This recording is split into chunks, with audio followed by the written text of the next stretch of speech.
Adolescentes são fantásticos. Existe uma sinceridade inata como a das crianças, mas com questionamentos muito mais profundos.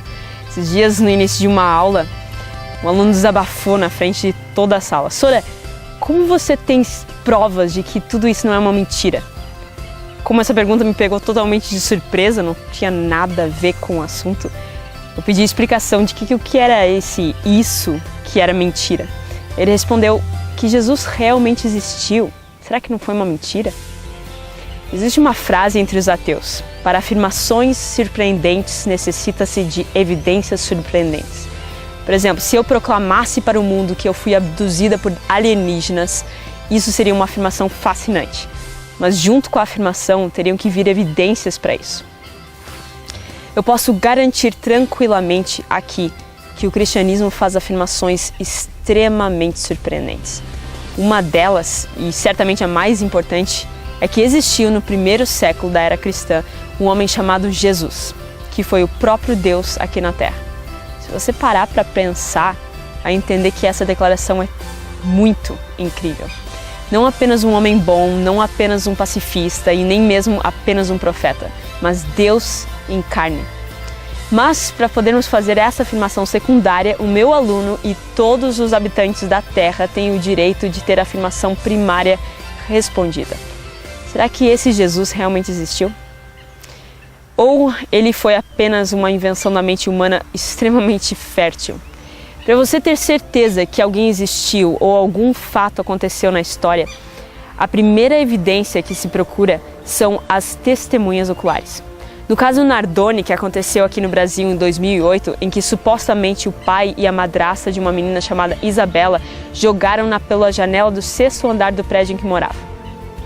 Mas o processo se estendeu muito e de forma muito mais difícil justamente porque o julgamento não apresentou testemunhas oculares, ou seja, alguém que tenha visto o assassinato acontecer.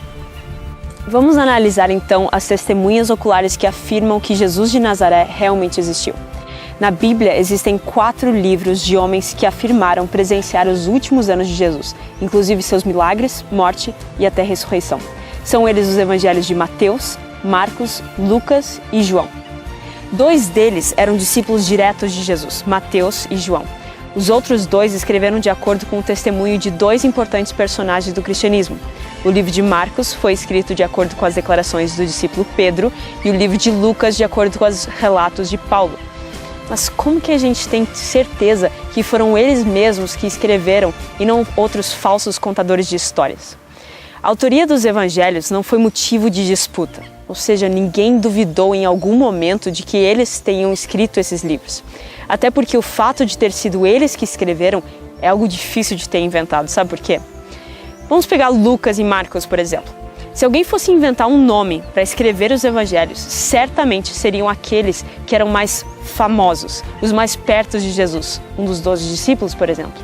Mas estes nem mesmo faziam parte do grupo mais achegado dele. Olha para Mateus também, cobrador de impostos. Se existia um grupo de pessoas odiado no primeiro século, eram os cobradores de impostos. Péssima forma de fazer propaganda do evangelho, não acha? O que também colabora muito com a ideia de que foram estes mesmos que escreveram os evangelhos é o relato de Papias, em 125 d.C., e de Ireneu, em 180 d.C. Estes 2 foram cristãos primitivos que confirmaram que Marcos escreveu com precisão o que Pedro testemunhara pessoalmente, que Lucas pôs no livro o que Paulo havia pregado e que Mateus e João basearam-se no seu próprio testemunho para escrever seus evangelhos. Ou seja, podemos ter um certo grau de certeza que os autores dos primeiros 4 livros do Novo Testamento são baseados em testemunhas oculares da vida de Jesus. E agora resta a pergunta: e como podemos ter certeza que esses homens não inventaram uma mentira contando com diversos detalhes interessantes, mas com o objetivo final de montar uma religião e serem famosos? Se passarmos esses homens por alguns testes, vamos saber a resposta. Primeiro lugar e primeiro teste: o tempo. Muitos críticos dizem que o relato original da vida de Jesus sofreu inúmeras mudanças e foram acrescentados muitos mitos à verdadeira vida que Jesus levou. Por isso, dizem eles que surgiram os milagres e a ideia de que Jesus era Deus. Bom, o evangelho mais antigo dos 4 é provavelmente o evangelho de Marcos. A estimativa mais flexível diz que ele foi escrito por volta de 70 depois de Cristo. Apesar de que, só entre nós aqui, o achado do fragmento do papiro 7Q5, na caverna 7 de Qumran, datado do ano 50 depois de Cristo, é de Marcos 6, versículos 52 a 53. Por mais que pareça muito tempo entre a morte e a ressurreição de Jesus, que foi em 31 depois de Cristo, perceba que essas datas ainda estão dentro do período de vida das testemunhas oculares da vida de Jesus. Assim, se qualquer coisa estivesse diferente daquilo que as testemunhas viram, principalmente aqueles que eram contra o cristianismo na época, poderiam facilmente mudar o que estava escrito lá ou até eliminar o evangelho. Além disso, vamos comparar com os escritos a respeito de Alexandre o Grande.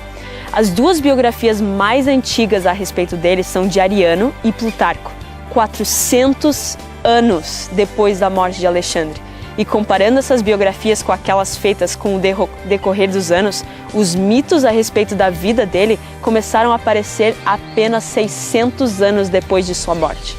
Durante 500 anos, a história permaneceu intacta. Agora, comparando uma diferença de 20 a 40 anos com 600 anos, a história de Jesus foi praticamente notícia de jornal nacional do mesmo dia. O segundo teste é o da memória. Mesmo agora, sabendo do curto espaço de tempo entre a morte de Jesus e o primeiro relato escrito de sua vida, a dúvida continua. Será que os discípulos que relataram sobre os detalhes de sua vida conseguiram conservar intactas as informações? Eu não sei você, mas